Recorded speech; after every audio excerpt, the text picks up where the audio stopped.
problem is that some people have painted themselves into a corner where they can't say what they really feel. They have to say what they're known to say. You know what I mean? That's what I feel like, Mark. I feel like that. I feel like they don't grew this big audience. They don't grew this character, and they can't go back for loss of clout, for loss of money. And at the end of the day, people will say, sell your soul to the devil. But I feel like selling your soul to the devil is doing that. Doing content that's not you. You know? None of us can do that. We're not capable of doing it. You know, there are some people who are on here, and once that camera goes on, they go into character, you know, and they say everything they're supposed to say. They get all of their super chats, and I can't hate, man. Okay, obviously on some level you're winning, all right, because you're making all of this money. But I can't imagine being that way. You know what I mean? Where I just have to say what you want me to say. And like you said, Fatal, this whole thing with sinners, right? You don't have to love sinners, but you should acknowledge that it did what it did, you know, and some people are afraid to say that they enjoyed it because I saw this myself with my own eyes on Twitter. One guy, I'm not going to name, actually a couple of them, said, actually, you know, that was pretty good. In their comment section lit up with, you're woke, you're woke, you're woke. And these are that's their people. They're people. Now they can't dare make a video saying that they like this movie. Even like it. You don't have to love it, but you can't even say that you like it. This is the monster that you created. And you know what's even worse than that, Mark? If they do say they like it, they got to conflate it with other things. Oh, it has parts of this. Oh, it's Dust Till Dawn. Oh, it's that. Listen, I saw Dust Till Dawn a while ago. This is not Dust Till Dawn. It's had vampires and it had like a club setting. But I mean, how is that Dust Till Dawn? But hold on, wait. But D, hold on, wait till this conversation gonna go full circle. Now, D, it's mighty funny you said Northman, because when I look at that side of the fandom and I see something where they all came together and said this was dope. D, what was the movie? It was Northman. It was Northman. Why was it Northman though? Well, you know why it was Northman. Okay, then.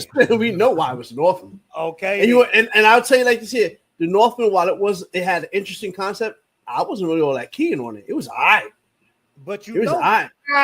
You know why?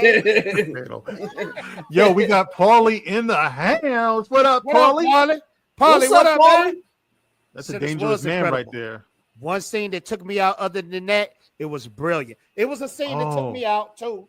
It was a scene. I can tell you the scene. I can tell you the scenes that took me in. It had something to do with Haley. when she talk about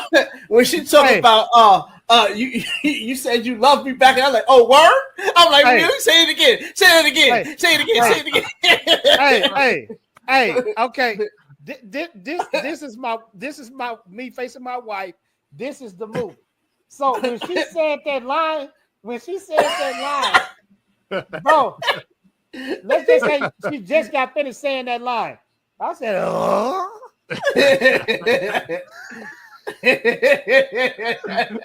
You got to be careful, Fatal. You got to be careful. I am curious, though. I am curious, Paulie, about which one took you out, because I know I had one too. You know, so and I actually talked about that in the video too. But you know, obviously the movie is not like any criticism is fair game. You know what I mean? Yeah. But to just like box it out because you're afraid, that's sad, bro. You know what I mean? And that's what I never wanted for all of us, like as a fandom, when we were all still together, you know, because I've gone from like I used to make videos of support, then I made videos of warning because I saw where we were going. Then I made videos of distance. You know, I can't rock with that, bro. It's like, come on, man. It's like y'all just rewrote the rules. We're not supposed to be doing this. You know, we had rewriting Ripley coming against us. We're not supposed to play into what they correct, bro. You know? My God. I totally forgot about rewriting Ripley. They literally did a expose that was made up.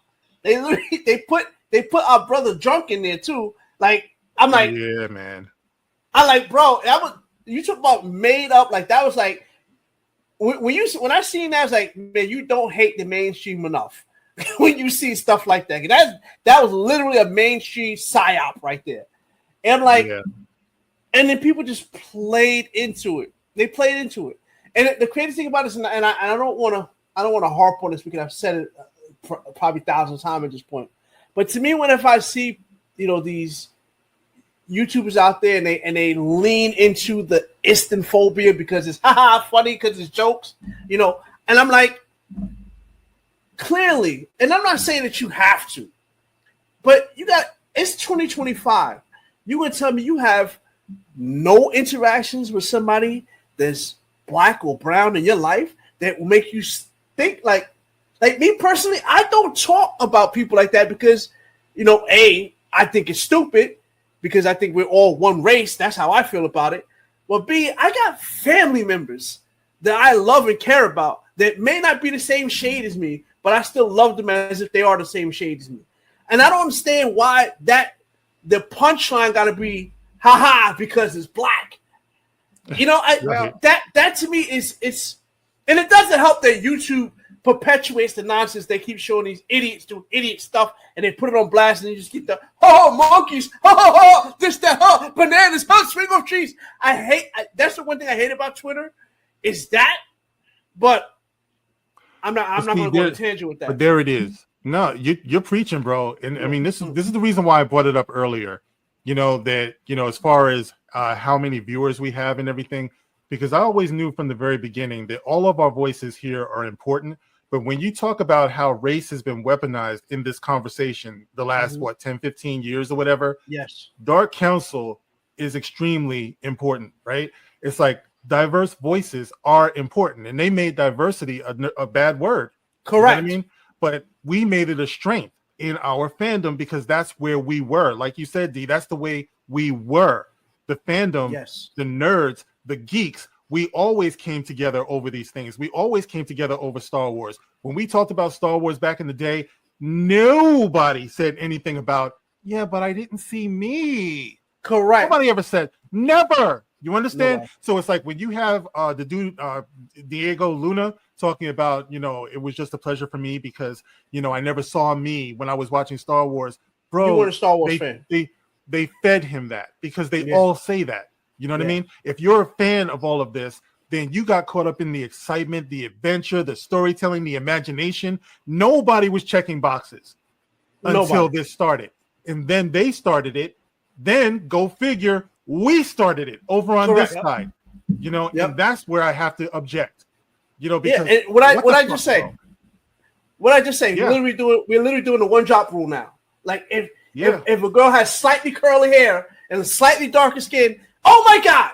But I got one better for you, Mark. I'm gonna hit you with a time capsule. You want to talk about how we all were together? Think about this here. Remember this movie? Revenge of the Nerds. It was white. It was black. It was gay. It was everything. And it was all nerds. Right. Nobody cared. Revenge of the Nerds was you were the nerds and we got revenge. That's what it was. Are all nerds good at you? Exactly. Yes. Yeah. You know what's funny? When I was a kid, I didn't understand it. But once I realized, I see. I love that movie, bro. That's a great movie. So much, bro. I said when I go to college, I want to be a lambda. Exactly. Lambda. Yes. That's what I mean, bro. It's like we know this. You know what I mean? Like we know it because we lived it. So when you have people come up later and they say all of this, yeah, but I never saw me, it's artificial. Because if you lived it, if you know it, you know that that's bullshit. We never thought that way. Never. Yeah.